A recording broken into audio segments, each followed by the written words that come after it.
మీకు తెలుసు మన ఇండియాలో రెండే 2 కులాలు. ఒకటి క్రికెట్ అయితే ఇంకోటి మూవీస్. సో, అలాంటి క్రికెట్ గురించి మనం ఈరోజు ఒక ఆసక్తికరమైన విషయం అయితే తెలుసుకోబోతున్నాం. అండ్ మీకందరికి తెలిసిందే రేపు 15వ తేదీ India and Pakistan cricket match. So, అది శ్రీలంకలో అయితే జరుగుతుంది. బట్ నేను చాలా ఎక్సైటెడ్‌గా ఉన్నాను చూడడానికి. సో, మీరు కూడా చాలా ఎక్సైటెడ్‌గా ఉన్నారని అనుకుంటున్నాను. అండ్ దీనికి కొద్ది రోజుల క్రితం అయితే ఒక ఆసక్తికరమైన విషయం అయితే జరిగింది. అదే మన పాకిస్తాన్ గవర్నమెంట్ ఏదైతే ఉందో అది అఫీషియల్‌గా అనౌన్స్‌మెంట్ ఇచ్చింది. అది మన ICC T20 world cup cricket matches అయితే అన్ని టీమ్స్‌తో ఆడుతుంది. బట్ ఇండియాతో అయితే ఆడదనేసి. సో, దీంతో క్రికెట్ ప్రపంచం అంతా షాక్‌కి గురైంది. అండ్ సోషల్ మీడియాలో ఎక్కడ చూసినా దీని గురించే డిస్కషన్స్ అండ్ సో, రాజకీయ పరంగా కూడా చాలా డిస్కషన్స్ అయితే జరిగాయి. నమస్తే, మీరు చూస్తున్నారు tech and facts with Jeevan. Pakistan ఎందుకు ఈ డెసిషన్ తీసుకుంది? బంగ్లాదేశ్ కథేంటి? అండ్ దీంతో కనెక్షన్ ఎలా ఉంది? దీనికి మన భారతదేశం ఎలా రిప్లై ఇచ్చింది? సో, ఐసీసీ చేతిలో ఎన్ని ఆప్షన్స్ ఉన్నాయి? ఈ మొత్తం ఇష్యూ వెనక ఉన్న డీప్ పొలిటికల్ డ్రామా గురించి మనం ఈ వీడియోలో కంప్లీట్‌గా తెలుసుకుందాం. బట్ ఫస్ట్ మనం ఫ్యాక్ట్స్ మాట్లాడుకుందాం. టైమ్‌లైన్ అర్థం చేసుకుందాం. ఫిబ్రవరి 1, 2026 ఆదివారం పాకిస్తాన్ గవర్నమెంట్ అఫీషియల్‌గా విడుదల చేసింది. Pakistan cricket team ICC T20 world cup 2026లో ఆడుతుంది గానీ, ఫిబ్రవరి 15, 2026 మాత్రం ఇండియాతో మ్యాచ్ ఆడదు అనేసి. ఇది చాలా క్లియర్ స్టేట్‌మెంట్ మీరు చూసినట్లయితే. కేవలం డెసిషన్ అనౌన్స్ చేశారు. But India and Pakistan match అంటే క్రికెట్‌లో అతిపెద్ద రెవెన్యూ జనరేటర్ మనకు తెలిసిందే. సో, 2021 టీ20 వరల్డ్ కప్‌లో ఒక ఇండియా పాకిస్తాన్ మ్యాచ్‌కి ఆల్మోస్ట్ 167 మిలియన్ వ్యూవర్స్, అదైతే హిస్టరీలో మోస్ట్ వాచ్డ్ టీ20 ఇంటర్నేషనల్ అని కూడా మనం చెప్పుకోవచ్చు. సో, దీని కమర్షియల్ వాల్యూ ఎంతనుకుంటున్నారు? సింగిల్ మ్యాచ్‌కి సుమారు $500 million broadcasting rights, advertisements, sponsorships, ticket sales అన్నీ కలిపి మనం ఊహించలేనంత ఆదాయం అయితే ఉంటుంది. సో, ఇక్కడ ఏం జరుగుతుందంటే పాకిస్తాన్ సెలెక్టివ్ బాయ్‌కాట్ అనేదైతే చేస్తుంది. ఎందుకంటే పాకిస్తాన్‌కి మిగతా దేశాలతో అయితే ఏ ప్రాబ్లమ్ లేదు. ఒక్క మన ఇండియాతో తప్ప. అది మీకు తెలిసిందే. ఎప్పుడు పాకిస్తాన్, ఇండియా, ఇండియా అంటే పాకిస్తాన్‌కి అదో శత్రుత్వం అని మనకెప్పుడు తెలుసు. సో, ఇప్పుడు మనం ఇంకోటేందంటే ఈ మిగిలిన మ్యాచెస్ అన్నీ నెదర్లాండ్స్, యూఎస్ఏ, నమీబియా, సో, ఈ టీమ్స్‌తో అయితే అది ఆడడానికైతే దానికి ఎటువంటి ప్రాబ్లమ్ లేదు. కేవలం ఇండియా మ్యాచ్ మాత్రమే స్కిప్ చేయాలని వాళ్ళ ఉద్దేశం. సో, దీన్ని సెలెక్టివ్ బాయ్‌కాట్ అని అంటారు. ఇది ఒక స్ట్రాటజిక్ డెసిషన్ అని గూడా మనం చెప్పుకోవచ్చు. ఇప్పుడు మనం క్వెషన్ ఏంటంటే పాకిస్తాన్ ఇలా ఎందుకు చేస్తుంది? అసలు స్టోరీ ఎలా మొదలైందంటే ఈ డెసిషన్ ఒక్కసారిగా తీసుకునింది కాదు. సో, దీని వెనక పెద్ద కథే ఉంది. అండ్ సో, ఆ కథ గురించి తెలుసుకోవాలంటే మనం జనవరి 3, 2026 ఇండియన్ క్రికెట్ బోర్డ్ బీసీసీఐ ఒక ఇన్‌స్ట్రక్షన్ అయితే ఇచ్చింది. అదేంటంటే Kolkata night riders IPL team నుండి బంగ్లాదేశ్ ఫాస్ట్ బౌలర్ అయిన ముస్తాఫిజుర్ రెహమాన్ అయితే తీసేయడం అయితే జరిగింది. సో, తీసేటప్పుడు వాళ్ళు ఏం కారణాలు చెప్పలేదు. కేవలం అదొక డైరెక్టివ్ మాత్రమే. బట్ మనకు తెలిసినంత వరకు బంగ్లాదేశ్‌లో ఏ ప్లేయర్ అయితే ఏ ప్లేయరు ఐపీఎల్‌లో ఆడట్లేదు. ఒక్క ముస్తాఫిజుర్ రెహమాన్ తప్ప. బట్ కొన్ని అనివార్య కారణాల వల్ల అతను గూడా ఇప్పుడు ఈ ఐపీఎల్‌లో అయితే ఆడలేకపోతున్నాడు. సో, దీనివల్ల అయితే ఇండియా, బంగ్లాదేశ్ మధ్యలో పొలిటికల్ టెన్షన్స్ అండ్ 2 దేశాల మధ్యలో రిలేషన్‌షిప్స్ అయితే బాగా దెబ్బతిన్నాయి. అండ్ జనవరి 4 తేదీ 2026 మన బంగ్లాదేశ్ క్రికెట్ బోర్డ్ ఐసీసీకి అయితే ఒక లెటర్ రాయడం జరిగింది. మేము సెక్యూరిటీ కన్సర్న్స్ వల్ల టీ20 వరల్డ్ కప్‌కి ఇండియాకి రాలేము. సో, ఈ మ్యాచెస్ మాకు శ్రీలంకకి షిఫ్ట్ చేయండి అనేసి. But T20 world cup 2026 India and Sri Lanka కలిసి హోస్ట్ చేస్తున్నారు. బట్ బంగ్లాదేశ్‌కి అన్ని గ్రూప్ మ్యాచెస్ మీరు చూసినట్లయితే ఇండియాలో కోల్‌కతా అండ్ ముంబైలో షెడ్యూల్ అయ్యాయి. అందుకని బంగ్లాదేశ్ ఏమనిందంటే మమ్మల్ని శ్రీలంకలో ఆడనివ్వండి అని డిమాండ్ అయితే చేయడం స్టార్ట్ చేసింది. బట్ దీనికి ఐసీసీ ఒప్పుకుంటదా? లేదు. సో, దీనికి ఏం రెస్పాన్స్ ఇచ్చిందంటే మీకు సెక్యూరిటీ థ్రెట్ ఏం లేదు. సో, దీనికి క్రెడిబుల్ ఎవిడెన్స్ కూడా లేదు. సో, మీరు షెడ్యూల్‌ని అయితే మేము చేంజ్ చేయలేము అని చెప్పేసిందనమాట. సో, 3 వారాల పాటు ఈ డిస్కషన్స్ అయితే జరిగాయి. So, video conferences, in person meetings, ICC బంగ్లాదేశ్‌ని ఒప్పించడానికి చాలా ట్రై చేసింది. కానీ బంగ్లాదేశ్ మాత్రం మేము ఇండియాకి వెళ్ళం అని గట్టిగా డెసిషన్ అయితే చెప్పేసింది. అండ్ జనవరి 21, 2026లో వచ్చి మనకి ఐసీసీ ఎమర్జెన్సీ బోర్డ్ మీటింగ్ అయితే జరపడం జరిగింది. అండ్ ఈ మీటింగ్‌లో మెజారిటీగా దేనికి ఓట్ చేశారంటే బంగ్లాదేశ్ 24 గంటల్లో ఇండియాకి రావాలి. అదే ఇండియాకొచ్చి మ్యాచ్ ఆడతారా లేదా అనేదైతే కన్ఫర్మ్ జేయాలి. లేకపోతే మేము రీప్లేస్‌మెంట్ టీమ్‌ని తీసుకుంటాం అని జెప్పేసి చెప్పడం అయితే జరిగింది. అండ్ జనవరి 24, 2026లో వచ్చేసి మనకి 24 గంటలయిన తర్వాత కూడా బంగ్లాదేశ్ అయితే ఏం కన్ఫర్మేషన్ ఇవ్వలేదు. అండ్ ఐసీసీ అయితే ఒక హిస్టారిక్ డెసిషన్ తీసుకుంది. అదేందంటే బంగ్లాదేశ్‌ని టీ20 వరల్డ్ కప్ నుంచి బయటికి పంపించేసింది. సో, ఇది ఇలా జరగడం అనేది మనకి క్రికెట్ హిస్టరీలోనే ఒక ఫస్ట్ టైమ్ అనమాట. ఒక నేషన్‌ని టోర్నమెంట్ నుంచి బయటికి పంపించడం. సో, బంగ్లాదేశ్ మనకు తెలిసిందే 2007 నుంచి అది టీ20 వరల్డ్ కప్స్ ఆడుతుంది. అండ్ ఇప్పుడు ఫస్ట్ టైమ్ వాళ్ళు ఈ టీ20 వరల్డ్ కప్‌నైతే మిస్ అవుతున్నారు. సో, దీనికి రీప్లేస్‌మెంట్‌గా అయితే ఐసీసీ స్కాట్లాండ్ టీమ్‌నైతే తీసుకున్నారు. సో, ఇక్కడ మనకి పాకిస్తాన్ అనేదైతే ఎంట్రీ ఇచ్చింది. పాకిస్తాన్ క్రికెట్ బోర్డ్ చైర్మన్ అయిన మొహసిన్ నఖ్వీ అతను పాకిస్తాన్‌లో ఒక ఇంటీరియర్ మినిస్టర్ గూడా and powerful political figure. So, Pakistan cricket board chairman ఆహ్, అయితే ఇమ్మీడియేట్‌గా రియాక్ట్ అయ్యారు. సో, ఏమన్నారంటే ఐసీసీది డబుల్ స్టాండర్డ్స్ అని అండ్ బంగ్లాదేశ్‌కి సెక్యూరిటీ కన్సర్న్స్ ఉన్నాయని మ్యాచ్‌లు ఆడమంటే ఒప్పుకోలేదని. కానీ అదే సేఫ్టీ పేరుతో భారత్ పాకిస్తాన్‌కు వెళ్ళదంటే మాత్రం హైబ్రిడ్ మోడల్‌కి వీళ్ళు అగ్రీ చేశారు. సో, ఈ ఆర్గ్యుమెంట్‌లో లాజిక్ ఎక్కడుంది అనేసి చెప్పడం అయితే జరిగింది. 2023 ఏషియా కప్‌లో అయితే మనకి పాకిస్తాన్ హోస్ట్ చేసింది దాన్ని. కానీ ఇండియా సెక్యూరిటీ రీజన్స్ చెప్పి పాకిస్తాన్‌కి మేము రాలేము. సో, అందుకని ఐసీసీ ఏం చేసిందంటే దానికి హైబ్రిడ్ మోడల్‌నైతే ఇంట్రొడ్యూస్ చేసింది అప్పుడే. సో, కొన్ని మ్యాచెస్ అయితే పాకిస్తాన్‌లో ఆడడం జరిగింది. ఏదైతే ఇండియా మ్యాచెస్‌లో పార్టిసిపేట్ చేస్తుందో, ఆ మ్యాచెస్ మాత్రం మనకి న్యూట్రల్ వెన్యూ అయిన శ్రీలంకలో అయితే జరగడం అయితే జరిగింది. బట్ దీనికి పాకిస్తాన్ కూడా అప్పుడు యాక్సెప్ట్ చేసింది. ఎందుకంటే వాళ్ళకి వేరే చాయిస్ లేదు. ఎందుకంటే ఈ టోర్నమెంట్ జరగాలంటే డెఫినిట్‌గా India participation essential. And 2023 world కప్‌లో ఇండియా అయితే హోస్ట్ చేసింది. పాకిస్తాన్ కూడా వచ్చింది మన ఇండియాకి మ్యాచెస్ ఆడడానికి. సో, కానీ ఇప్పుడు సిట్యుయేషన్ ఏందంటే బంగ్లాదేశ్, ఇండియా ఏమో మేము వెళ్ళము అని చెప్తుంది. నఖ్వీ ప్రైమ్ మినిస్టర్ షెహబాజ్ షరీఫ్‌తో అయితే మీటింగ్ పెట్టారు. సో, ఆ డిస్కషన్స్ జరిగిన తర్వాత వాళ్ళు ఏం డెసిషన్‌కి వచ్చారంటే పాకిస్తాన్ పార్టిసిపేషన్ అయితే మీకు గవర్నమెంట్ అయితే డిసైడ్ చేస్తది. అండ్ ఫిబ్రవరి 1 డెడ్‌లైన్ ఇచ్చారు. అండ్ పాకిస్తాన్ గవర్నమెంట్ ఏం డెసిషన్ అనౌన్స్ చేసిందంటే టోర్నమెంట్‌లో పాల్గొంటాం గానీ మేము ఇండియాతో అయితే మ్యాచ్ ఆడం అని చెప్పేసి చెప్పింది. సో, దీని వెనుక రీజన్స్ ఏందంటే మనకి మల్టిపుల్ లేయర్స్ అయితే ఉన్నాయి. సో, లేయర్ 1 వచ్చేసి బంగ్లాదేశ్‌కి సపోర్ట్ చేయడం. పాకిస్తాన్ అయితే ఓపెన్‌గా చెప్పేసింది. బంగ్లాదేశ్‌కి ఇక్కడైతే ఇంజస్టిస్ జరిగింది. ఐసీసీ డబుల్ స్టాండర్డ్స్ అప్లై చేసింది. దానికి ప్రొటెస్ట్‌గా మేము ఇండియా మ్యాచ్‌ని అయితే బాయ్‌కాట్ చేస్తున్నాము. సో, ఇదొక పొలిటికల్ మెసేజింగ్‌గా మనం చూడొచ్చు. అండ్ వాళ్ళేమంటున్నారంటే మేము బంగ్లాదేశ్‌కి సపోర్ట్ చేస్తున్నాము. ఐసీసీ బయాస్‌ని అయితే మేము యాక్సెప్ట్ చెయ్యమనేసి. లేయర్ 2 వచ్చేసరికి మనకి డొమెస్టిక్ పాలిటిక్స్. అండ్ సో, పాకిస్తాన్‌లో అయితే ప్రస్తుతం డొమెస్టిక్ సిట్యుయేషన్ చాలా కాంప్లెక్స్‌గా ఉంది. And Mohsin Naqvi interior minister కావడంతో అతనికి పొలిటికల్‌గా ఇమేజ్ చాలా ఇంపార్టెంట్. సో, ఇండియాతో సాఫ్ట్‌గా కనిపించడం పాకిస్తాన్ పాలిటిక్స్‌లో చాలా రిస్కీ. అండ్ అపోజిషన్ క్రిటిసైజ్ కూడా చేయొచ్చు. ప్లస్ జనవరి 31న బలూచిస్తాన్‌లో అటాక్స్ జరిగాయి. So, 31 civilians and 17 security personals అయితే చంపబడ్డారు. సో, మొహసిన్ నఖ్వీ ఇండియాని బ్లేమ్ చేశారు ఆ టైంలో. ఈ అటాక్‌కి కారణం ఇండియా అనేసి. సో, అందుకని ఈ టైంలో ఒకవేళ ఇండియాతో క్రికెట్ ఆడితే అది పొలిటికల్‌గా సెన్సిటివ్ మ్యాటర్ అవ్వచ్చు అనేసి అదొక కారణం. And 3 long term strategy. So, దీంట్లో అయితే పాకిస్తాన్ ఇక్కడ ఆలోచించి తీసుకున్న రిస్క్ ఏందంటే ఇండియాతో ఒకవేళ మ్యాచ్ వదిలేస్తే మనకి 2 పాయింట్స్ పోతాయి.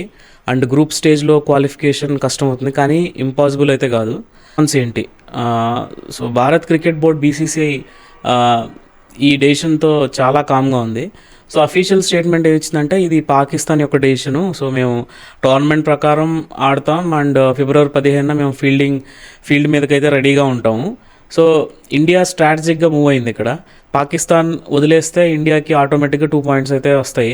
Plus net run rate benefit కూడా మనకు తెలిసిందే. అండ్ ప్రాక్టికల్‌గా చూస్తే ఇండియాకి ఇది అడ్వాంటేజే. సో, మ్యాచ్ ఆడకుండానే పాయింట్స్ వస్తాయి అండ్ రిస్క్ కూడా ఏం లేదు. బట్ ప్లస్ ఇండియాలో అయితే డొమెస్టిక్ పాలిటిక్స్‌లో కూడా ఇది ఒక పాజిటివ్ నెరేటివ్ అని కూడా చెప్పొచ్చు. సో, పాకిస్తాన్ భయపడింది. సో, వాళ్ళు ఫీల్డ్ మీదకి రాలేకపోతున్నారు అనేసి అనే చర్చలు కూడా జరుగుతాయి. So Indian captain Suryakumar Yadav అయితే team management and normal preparation అయితే కంటిన్యూ చేస్తున్నారు. సో పాకిస్తాన్ డెసిషన్ ఇండియా ప్లాన్స్ని అయితే ఎఫెక్ట్ అయితే చేయడం లేదు. సో ఐసీసీ పొజిషన్ చాలా డిఫికల్ట్గా ఉంది ఈ సిచ్యువేషన్లో. సో ఐసీసీ అఫీషియల్ స్టేట్మెంట్ ఏంటంటే సెలెక్టివ్ పార్టిసిపేషన్ గ్లోబల్ కాంపిటీషన్ యొక్క స్పిరిట్ని అయితే డ్యామేజ్ చేస్తుంది. సో ఇది గేమ్కి మంచిది కాదు అండ్ ఫ్యాన్స్కి కూడా మంచిది కాదు. అండ్ ఐసీసీ పాకిస్తాన్ క్రికెట్ బోర్డ్ని ఏమడిగిందంటే రెండు సైడ్లు సరైన సొల్యూషన్ ట్రై చేయండి, లాంగ్ టర్మ్ ఇంప్లికేషన్స్ కన్సిడర్ చేయండి. కానీ ఐసీసీ చేతులైతే ఇక్కడ కట్టేయడం జరిగింది, ఎందుకంటే పాకిస్తాన్ గవర్నమెంట్ డెసిషన్ ఇది. సో దీనికి ఐసీసీ అయితే ఏం చేయలేదు. అండ్ ఇది క్రికెట్ బోర్డు తీసుకునే డెసిషన్ అయితే కాదు, పాకిస్తాన్ ఆడాలా వద్దా అనేసి. సో దీనికి ఐసీసీ ఏం చేయగలదంటే, ఒకవేళ ఇన్ కేస్ ఒకవేళ పాకిస్తాన్ నిజంగానే ఈ మ్యాచ్ ఆడకుండా ఉండినట్లయితే పాకిస్తాన్ అయితే ఐసీసీ ఫోర్స్ చేయలేదు, బట్ గవర్నమెంట్ డెసిషన్ కూడా ఐసీసీ మార్చలేదన్నమాట. సో ఆప్షన్ 2 ఏంటంటే శాంక్షన్స్ని ఇంపోజ్ చేయడం. అండ్ సో ఇదైతే పాసిబుల్. సో ఐసీసీ పాకిస్తాన్ని ఫైనాన్షియల్గా అయితే శిక్షించవచ్చు, బట్ ఫ్యూచర్ హోస్టింగ్ రైట్స్ కూడా తీసేయచ్చు అండ్ గవర్నెన్స్ చేంజెస్ కూడా చేయొచ్చు. కానీ ఇది డేంజరస్ అనే చెప్పాలి. పాకిస్తాన్ లాసూట్ కూడా ఫైల్ చేయొచ్చు ఐసీసీ మీద దీనివల్ల. సో లీగల్ బ్యాటిల్ అయితే వచ్చేదానికి చాలా ఛాన్సెస్ ఉన్నాయి. అండ్ ఇంకోటి ఏంటంటే Pakistan already victim narrative build చేస్తుంది కాబట్టి ఐసీసీ ఇండియా బయాస్డ్ ఉంది, సో మేము అన్ఫేర్లీ మమ్మల్ని ట్రీట్ చేశారని కూడా అండ్ శాంక్షన్స్ ఇస్తే ఈ నెరేటివ్ ఇంకా బలపడవచ్చు. సో ఆప్షన్ 3 ఏంటంటే టోర్నమెంట్ ప్రొసీడ్ అవ్వడం అండ్ పాకిస్తాన్ బాయ్కాట్తోనే స్టార్ట్ అయింది. అండ్ ప్రస్తుతం ఐసీసీ ఏమనుకుంటుందంటే టోర్నమెంట్ షెడ్యూల్ ప్రకారం కంటిన్యూ అవ్వాలి. అండ్ ఫిబ్రవరి 15 అయితే ఇండియా అయితే పిచ్లోకి అయితే వస్తుంది. సో పాకిస్తాన్ రావాలా వద్దనేది వాళ్ళ డెసిషన్ అని చెప్పేసి దానికి ఐసీసీ అయితే చెప్పడం జరిగింది. And ICC deputy chairman Imran Khawaja అయితే సీక్రెట్గా అయితే కొన్ని చర్చలు జరిపారు పాకిస్తాన్తో. అదేంటంటే ఖ్వాజా వచ్చేసి present neutral figure, so Singapore cricket అసోసియేషన్ని రిప్రజెంట్ చేస్తున్నారు. అండ్ సో అతను ఏమంటారంటే పాకిస్తాన్ని కన్విన్స్ చేయడానికి అయితే అతను ట్రై చేశాడు, కానీ సక్సెస్ ఛాన్స్ ఏంటంటే ఇప్పుడు పాకిస్తాన్ గవర్నమెంట్ డెసిషన్ అనేది వాళ్ళు పొలిటికల్గా తీసుకుంటారు కాబట్టి సో క్రికెట్ బోర్డు దాన్ని అయితే వెనక్కి తీసుకోలేదు. అండ్ సో ఫైనాన్షియల్ ఇంప్లికేషన్స్ ఎంత సీరియస్గా ఉంటాయంటే, సో ఇండియా పాకిస్తాన్ మ్యాచ్ అయితే మనకు తెలిసిందే దాన్ని బిజినెస్ ఎంత అని. సో మనకు తెలుసు ఏ టీంతో ఆడినా సరే మనకి అంత పెద్ద వ్యూవర్షిప్ అయితే ఉండదు. సో ఒక్క ఇండియా పాకిస్తాన్కి మాత్రమే కొన్ని కోట్ల మంది అయితే జనాలు అయితే మ్యాచ్ని అయితే చూస్తారు. సో దీనికి మనకి ఒక సింగిల్ మ్యాచ్కి అయితే మనకి సుమారుగా ఒక $500 million broadcasting rights, advertising premiums and sponsorship activations, ticket sales ఇవన్నీ కలిపితే చాలా బిజినెస్ అనే చెప్పొచ్చు. సో 2021లో అయితే మనకి T20 world cup India Pakistan match అయితే జరిగింది. అప్పుడు మనకి ఆల్మోస్ట్ 160 million వ్యూవర్స్ అయితే దాన్ని అయితే వాచ్ చేశారు. సో దాన్ని మనం most watched T20 international ever అని కూడా దానికి ఒక రికార్డ్ ఉంది. అండ్ బ్రాడ్కాస్టర్స్ అయితే ఈ మ్యాచ్ మీద భయంకరంగా డిపెండ్ అయి ఉంటారు. సో వాళ్ళు ఏంటంటే అడ్వర్టైజ్మెంట్ స్లాట్స్ ఈ మ్యాచ్ కోసం కొన్ని నెలల క్రితమే వాళ్ళు బుక్ చేయడం జరుగుతుంది. సో దానివల్ల ఏమవుద్దంటే టికెట్ ప్రైస్ కూడా చాలా ఎక్కువ ఉంటుంది. అండ్ ఒకవేళ మ్యాచ్ క్యాన్సిల్ అయిందంటే ఆ బ్రాడ్కాస్టర్స్కి బిలియన్స్లో లాసెస్ వస్తాయి. అండ్ ఇండియన్ బ్రాడ్కాస్టర్స్ ఆల్రెడీ ఆ టెన్షన్లో అయితే ఉన్నారు ప్రజెంట్. అండ్ కొలంబో ప్రేమదాస స్టేడియంకి అయితే ఎక్కువ మేజర్ రెవెన్యూ లాస్ అయితే రావచ్చు.